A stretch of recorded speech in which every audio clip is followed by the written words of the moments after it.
All right, what's up, everybody? It's your favorite villain here with a 7K sub special video detailing the insane power of true form Pennywise from the comics. And here today, or not comics, I'm sorry, the novels, but here today is a buddy of mine. He's been a long time sub and a member. He was actually on a video a long time ago about Star Trek, and his name is Morpheus. If you want to go say it, go ahead and say what's up. What's up, everyone? Happy to be here.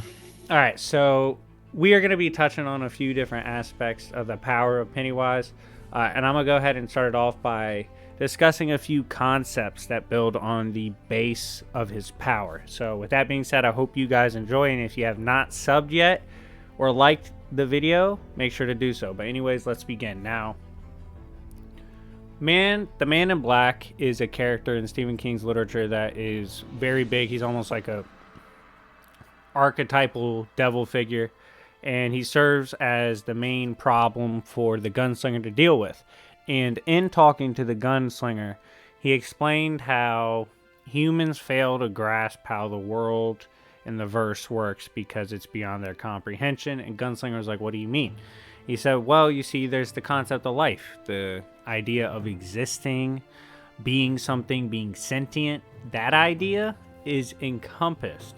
And what is encompassed by is the idea of size. What the idea of size is, according to the Man in Black, is basically the idea of being bigger than something or transcending, being above, anything of that nature. Just the concept of that. Even in a Christian transcendental God viewpoint of how they believe God is beyond infinite, God is beyond infinite transcendentalism. He can't be contained by anything, absolute boundless. That very concept is called the idea of size, and it exists within this verse. And what makes that crazy is the idea of size is not the biggest thing in the verse, and it doesn't even scale to Pennywise. And with that being said, I'm going to hand it over to Morpheus, who's going to explain what scales above even the idea of size. Thanks, Splash. So then we start with the Dark Tower in relation to size. So basically, to put it most simply as you could, the Dark Tower encompasses the idea of size. Said size defeats human comprehension, as it inevitably leads to out-of-versal size. So size itself is encompassed by the Dark Tower and totally.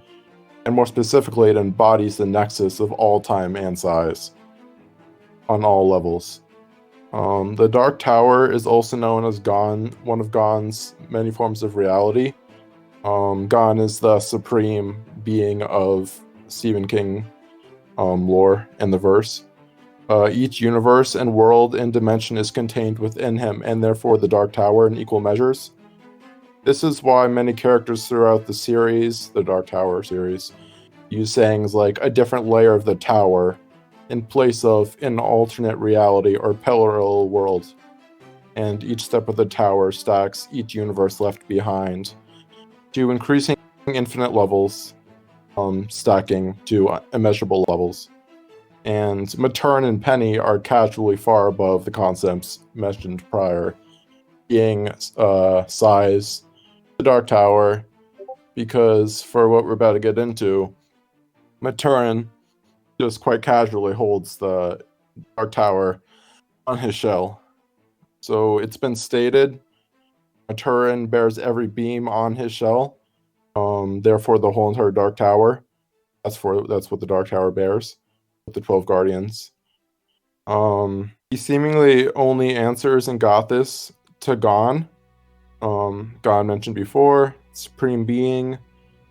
He bore this responsibility after catching Gon's creation, all of Gon's creation, once he was made out of the Prim, falling into utter oblivion. So all of Gon's creation was going to fall into oblivion, but Maturin was the only being able to save it, possibly in the Macroverse. This is impressive, for it was stated nothing exists outside of creation. Pennywise being the only exception, very important for later on. This is shown when Billy said Penny is beyond the edge of everything. So he's beyond creation and the macroverse itself. No limits, no dimensions, etc. If y'all want to know more about the creation, Gone, macroverse, Crimson King, etc., hit us in the comments, and we'll definitely make more vids along those lines. And then Maturin is unbound by restriction itself. He resides in the endless macroverse. Earth is on his back, quote unquote. Truth, concepts are literally carried in a shell, with creation in its mind. And then Splash will explain more of the macroverse and Penny relation. Yeah, so what makes things crazy is I do have a fan theory I've been working on involving Pennywise in almost all the major aspects of the verse. And if you guys want to see that, definitely let me know. But what at worst Pennywise represents in his strongest form is he should honestly be outside of the story itself. So when he came inside the verse, the Stephen King verse, which is the Dark Towers or the stories, that's when he was bound by the stories, bound by narrative, bound by these things. But when he's outside of it, he's outside of narrative itself. It's actually explained that Penny is completely beyond the author's control. Stephen King, as a character himself, told the gunslinger, and I believe it was Eddie too, that every time he writes, every time he creates, he subjects himself to it. When he subjects himself to it, he is capable of being killed by it. So his creations have to protect him from it. So Stephen King, the author, is literally writing creations to protect him from Pennywise. This is impressive on a couple fronts. One, you got to understand he's beyond narrative. So if your character has narrative manipulation, it has zero effect on Pennywise, because Stephen King can't write anything to just get rid of the narrative of Pennywise. Pennywise will exist no matter what. Also, Pennywise can clearly tank the destruction of the Stephen King verse, as he is trying to kill the very guy that writes the verse and get rid of it and watch the Dark Towers collapse, which would mean the death of the stories. So he's the bringer of the death of Stephen King and the death of the stories themselves, if his true form is allowed to run rampant. So, yeah, do you have anything else you want to add to this? I mean, I feel like it's so ridiculous at this point. I mean, yeah, you can't really refute this. Like, I remember in the Dark Tower series, like, he literally states, Steven, that he's casually killed most of his characters in the writings and could bring them back on like a whim. But you can't do that with Pennywise. Like, he just scares him in unfathomable ways. So he's above the narrative and the author, which I don't understand. Stephen King thought about seeing Pennywise again and started crying. It was horrible. Like, he was like, imagine Jack Kirby crying with Beyond Her or something. Yeah, like he was telling them when they're asking him why he's crying, he was like, I don't want to write. I'm an avatar of Gone. I don't want to write. Because when I do, Pennywise is there.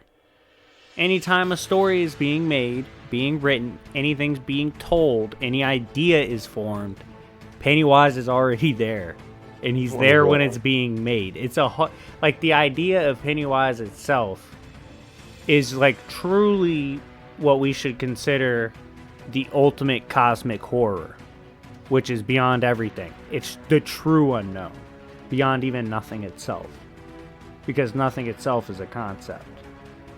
Like people like to argue about infinite transcendences and stuff, but Stephen King scaling doesn't make sense. Pennywise doesn't make sense because they're beyond transcendences. The idea of transcending something itself, it's absurd.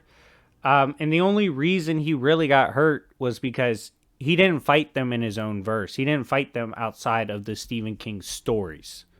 When he's fighting in the Stephen King stories, he's being subjected to Stephen King story laws, which could be natural law in creation or laws in the macroverse.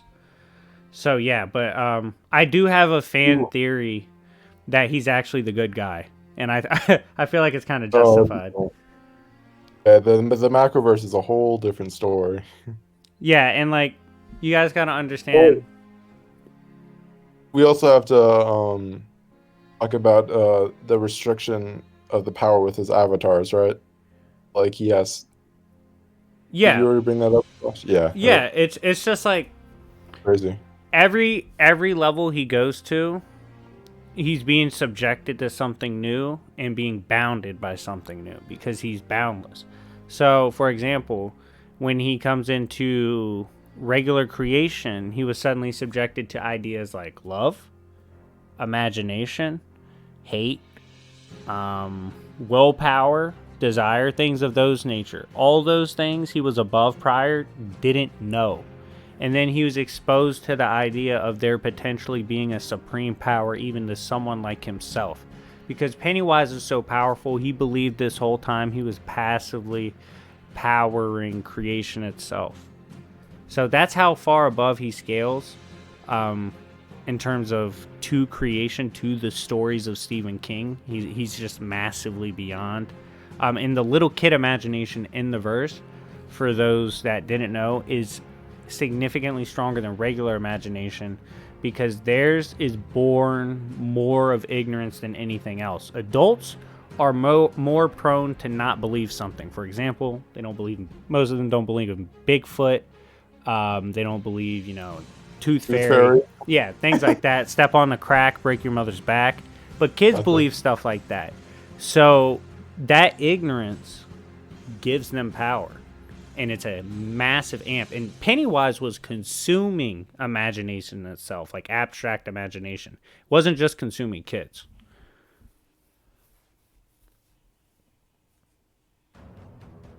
It's wild. Yeah, so if you guys want to get more Stephen King detailed inverse knowledge, for example, we didn't even cover how big the actual universe is because Oh my Pennywise is gosh. obviously way bigger than the universe. But if you guys want to see about the endless infinite universe stuff, let me know. Anyways, Morpheus, thank you for coming on the 7K special. Um, Morpheus is the Cool. reason we're talking about Stephen King, so y'all could definitely thank him for that. Let's go. Yeah. More on the way. Yeah, so if y'all want to see the cosmology video on Stephen King stuff, let us know. Anyways, it's been your favorite villain, and I will see y'all later. Peace. Bye.